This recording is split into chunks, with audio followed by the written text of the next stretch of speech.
시편 65편 1절부터 13절까지 보겠습니다. 하나님이여 찬송이 시온에서 주를 기다리오며 사람이 서원을 주께 이행하리이다. 기도를 들으시는 주여 모든 육체가 주께 나오리이다. 죄악이 나를 이겼사오니 우리의 허물을 주께서 사하시리이다. 주께서 택하시고 가까이 오게 하사 주의 뜰에 살게 하신 사람은 복이 있나이다. 우리가 주의 집 곧 주의 성전의 아름다움으로 만족하리이다. 우리 구원의 하나님이여 땅의 모든 끝과 먼 바다에 있는 자가 의지할 주께서 의를 따라 어미하신 일로 우리에게 응답하시리이다. 주는 주의 힘으로 산을 세우시며 권능으로 띠를 띠시며 바다의 설렘과 물결의 흔들림과 만민의 소요까지 진정하시나이다. 땅 끝에 사는 자가 주의 징조를 두려워하나이다. 주께서 아침 되는 것과 저녁 되는 것을 즐거워하게 하시며 땅을 돌보사 물을 대어 심히 윤택하게 하시며 하느님의 강에 물이 가득하게 하시고 이같이 땅을 예비하신 후에 그들에게 곡식을 주시나이다. 주께서 밭고랑에 물이 넉넉히 되사 그 이랑을 평평케 하시며 또 단비로 부드럽게 하시고 그 싹에 복을 주시나이다. 주의 은택으로 한 해를 관시우시니 주의 길에는 기름방울이 떨어지며 들의 초장에도 떨어지니 작은 산들이 기쁨으로 띠를 띄었나이다. 초장은 양떼로 옷 입었고 골짜기는 곡식으로 덮였으며 그들이 다 즐거이 외치고 또 노래하나이다. 아멘. 시편 65편은 지난 한 10여 편과 달리 오늘 그 하나님 은혜를 찬양해서 매우 행복하고 즐거운 그런 장이기도 합니다. 하나님이여 찬송이 시온에서 주를 기다리오며 사람의 서원을 주께 이행하리이다. 하나님의 찬송이 시온에서 주를 기다리오며, 시온이라는 것은 감난산이라는 표현도 그렇고 시온도 그렇고 성전 뭐 이런 게 다 거의 예루살렘, 요것이 거의 지금 말씀한 이 단어들이 그 성경에서 말씀할 때 성전을 의미하기도 하고 또 하나님을 의미하기도 하고 그렇게 보면 우리가 좋습니다. 하나님의 찬송이 거룩한 성전에서 주를 기다려오며, 그래서 우리가 이 성전 예배를 세우는 그 거룩한 곳에서 하나님을 찬양하고 막 있고, 그리고 사람의 선이, 우리가 하나님의 큰 축복을 받으면 우리가 늘상 그 예물을 드리고 그러지 않습니까? 서원이라는 것은 우리 아들을 주의 종으로 만들겠습니다, 이건 서원인데 그거는 그 지나치게 그 사무엘서에 은혜 받아서 그런 건데, 하여튼간 그 서원이라는 건 하나님께 대한 약속이기도 하고 예물이기도 해서 이 서원은 사실은 굉장히 기쁨에 대한, 감사에 대한 이렇게 표현인 거예요. 이게 우리에게 어떤 올무가 이런 게 아니라 사실은 내가 하나님께 서원을 이행하리라, 이런 것은 하나님께서 나에게 너무 많은 축복을 주셨기 때문에 100개의 선물을 주셨기 때문에 내가 한 개 정도는 하나님께 드리겠습니다, 이런 고백을 지금 하고 있는 거예요. 그래서 서원이라는 것은 우리가 올무가 아니라 하나님께 주어진 굉장히 큰 축복이다, 이렇게 보시면 되겠습니다. 그리고 2절 보니까 이 시편 65편은 그 모든 절들이 다 기쁨이고 감사, 하나님 은혜에 대한 감사, 요것이 전반적으로 흐르고 있습니다. 함께 읽어보겠습니다. 2절 시작. 기도를 들으시는 주여 모든 육체가 주께 나오리다. 그래서 하나님께 대해서 모든 육체가 돌아오고 회복할 것입니다, 이렇게 고백하고 있습니다. 사실은 다윗 왕 때는 성전을 짓지 않았잖아요. 성전을 짓지 않고 성막에 지금 거하고 있는 거예요. 그런데도 뭔가 이렇게 자기는 이제 그 자기 일평생의 꿈이 성전을 짓겠다고 막 하나님께 대해서 고백하고 있었고, 그로 인해서 성전에 대해서 이렇게 꿈을 꾸고 있었기 때문에 지금 이런 또한 표현을 하고 있다는 건 사실입니다. 죄악이 3절도 복음입니다. 3절 4절도 죄악이 나를 이겼사오니, 죄악이 나를 이겼다는 거예요. 그러함에도 불구하고 우리의 허물을 주께서 사하시리다, 사하시리다, 이 말씀을 하겠다는 것이죠. 사하다는 것은 제가 그 원서를 보니까 카와르라는 뜻이기도 하고, 덥다, 카와르가 덥다라는 뜻이기도 하고, 우리가 잘 아는 속량하다, 값을 지불했다, 이런 뜻이기도 합니다. 즉 죄가 나를 이겼지만은 우리의 허물을 하나님께서 덮으시고 또 죄를 사하시고 속량, 값을 지불하셨다, 이런 말씀입니다. 그러니까 우리는 매일매일 넘어지는 게 우리의 삶이기도 하지만은 하나님께서 궁극적으로 우리의 죄를 사하시고 용서하시고 속량해 주시고 예수 그리스도께서 대속하셨는데, 하여튼 이 속량해 주신 것이 또한 복음이고 은혜라는 것이죠. 보시면 모든 절절히 하나님의 은혜에 대해서 이렇게 고백하고 있지 않습니까? 4절도 또한 그러고 있습니다. 주께서 우리를 택하시고, 택한다는 것은 얼마나 큰 복음입니까? 이 택하다는 것은 이렇게 표현하면 됩니다. 강물에 대해서 우리가 결국 저기 막 떠내려가고 있는 거예요. 지옥을 향해서, 죽음을 향해서 막 떠내려가고 있는데, 택하다는 것은 하나님께서 뽑다는 거예요. 뽑다.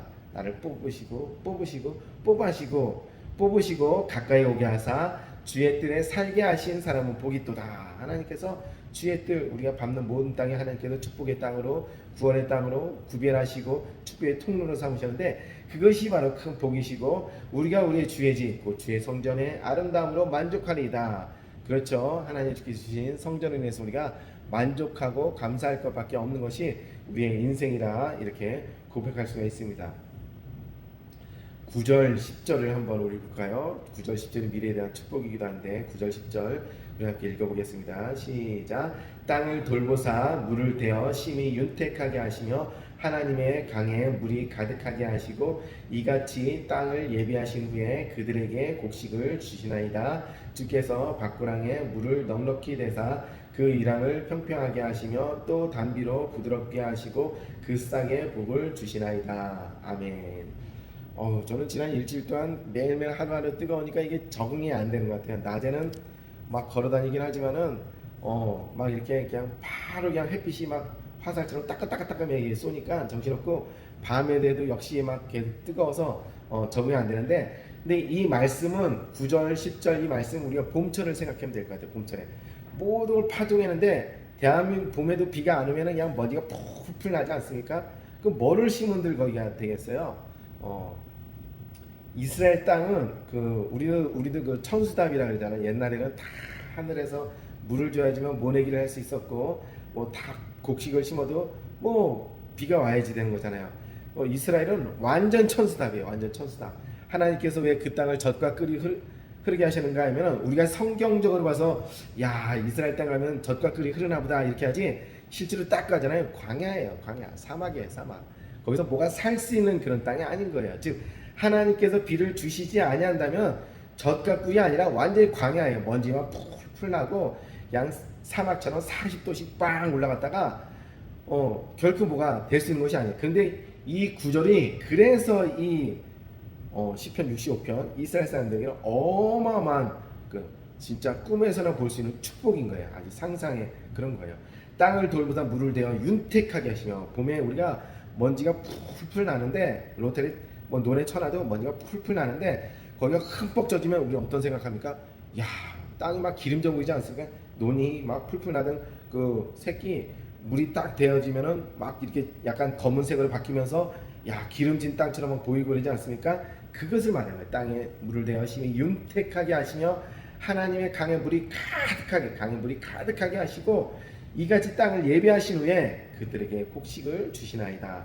주께서 밖구랑에 물을 넉넉히 대사 그 이랑에 평평하게 하시며 단비로 부드럽게 하시며 그 싹에 복을 주시나이다. 그것은 이 땅에 싹에 복을 주셔서 씨앗이 나게 한다, 그런 말씀인 거예요. 코로나 때 어떤 목사님이 말씀하시기를, 자기는 그때 진짜 교회가 엄청 힘들지 않았습니까? 교회가 힘들 때 그분이 시대적인 말씀을 하실 때 이런 말씀을 하시더라고요. 지금은 교회를 볼 때 우리 겨울인 거는, 자기는 겨울 같다는 거예요. 겨울입니다. 겨울처럼 우리가 가만히 있어서 봄을 기다리면서 이때를 웅크리지만은 열심히 기도하고 그래야 할 때입니다. 즉 우리가 막 지금 가서 뭐 예수 믿으세요 전도하고 뭐 그럴 때가 아니라, 우리는 지금 이 겨울 코로나 이 시즌을 잘 지나도록 우리 몸을 웅크리고 체온을 떨어지지 않도록 잘 지키고 건강하게 지금은 우리가 우리 호흡을 지켜야 할 때라고 이렇게 말씀했던 그런 시대가 기억이 납니다. 근데 코로나 끝나니까 지금 제가 볼 때는 9절, 10절 이런 시즌이 아닌가 싶어요. 모든 교회가 올해 막 여름 수련회 가랴, 막 캠프하랴, 뭐 수련회 떠나는 것이 바로 올해예요. 올해. 저는 이 말씀을 보면서 우리 교회도 뭐 기도하면 되겠죠. 하나님께서 언젠가는 물을 대셔서 우리가 다 80세, 90세 된다 할지라도 싹이 나고 어린이가 이 땅에서 여기서 저기 막 깔깔거리고 뛰어다니고 왔다 갔다 하고 그런 것을 상상하면서 이 말씀을 제가 준비하고 기도하고 그랬습니다. 기도하는 건 우리의 자유고 상상하는 것도 하나님께서 주신 자유니까 우리가 하나님 말씀을 붙잡고 땅을 돌보사 물을 대어 심히 윤택하게 하시고 하나님의 강에 물이 가득하게 하시고 그이같이 예비하신 후에 그들에게 곡식을 주나이다. 하나님께서 우리에게 곡식을 주시는 것도 우리예요. 그 사막의 땅으로 하나님께서 너는 가나안 땅으로 가라 했을 때 진짜 우리나라는 진짜 삼천이 금수강산이에요. 금수강산. 아무데나 콩 심어도 다 나잖아요. 전 세계 그런 땅이 많지가 않아요. 물론 우크라이나 뭐 곡창지대가 있고 그러지만은 진짜 이렇게 콩 심어도 다 나는 땅이 많지가 않은 거예요. 근데 우리는 아무데나 뭐 콩 심어도 뭐 다 나지 않습니까? 바위 틈에다 진짜 뭐 사과 나무 꽂아도 뭐 잘 되고 그런 곳이 대한민국 땅인데 하나님께서 우리 교회에 대해서 물을 가득하게 기도를 안까지 채우라는 얘기죠.